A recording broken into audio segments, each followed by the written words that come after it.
الله أكبر الله أكبر لا إله إلا الله والله أكبر ولله الحمد. الحمد لله الذي جعل لكل منسكا ليذكروا اسم الله على ما رزقهم من بهيمة الأنعام وعلم التوحيد وأمر بالإسلام. الله أكبر لا إله إلا الله والله أكبر ولله الحمد. ونشهد أن لا إله إلا الله وحده لا شريك له ونشهد أن سيدنا ومولانا محمدا عبده ورسوله الذي هدانا إلى دار السلام. الله أكبر لا إله إلا الله الله أكبر ولله الحمد. صلى الله عليه وعلى آله وأصحابه الذين قاموا بإقامة الأحكام وبذلوا أنفسهم وأموالهم في سبيل الله فيا لهم من كرام وسلم تسليما كثيرا.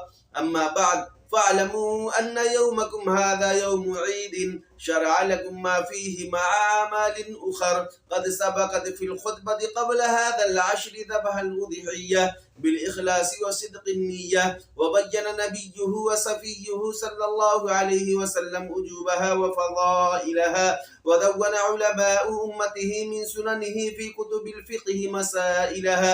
الله أكبر لا إله إلا الله الله أكبر ولله الحمد. وقال الله تبارك وتعالى في القرآن المجيد والفرقان الحميد رب هب لي من الصالحين فبشرناه بغلام حليم فلما بلغ معه السعي قال يا بني إني أرى في المنام أني أذبحك فانظر ماذا ترى قال يا أبت فعل ما تؤمر ستجدني إن شاء الله من الصابرين. فلما أسلما وتله للجبين وناديناه أن يا إبراهيم قد صدقت الرؤيا إنا كذلك نجزي المحسنين إن هذا لهو البلاء المبين. وفديناه بذبح عظيم وتركنا عليه في الآخرين سلام على إبراهيم كذلك نجزي المحسنين إنه من عبادنا المؤمنين.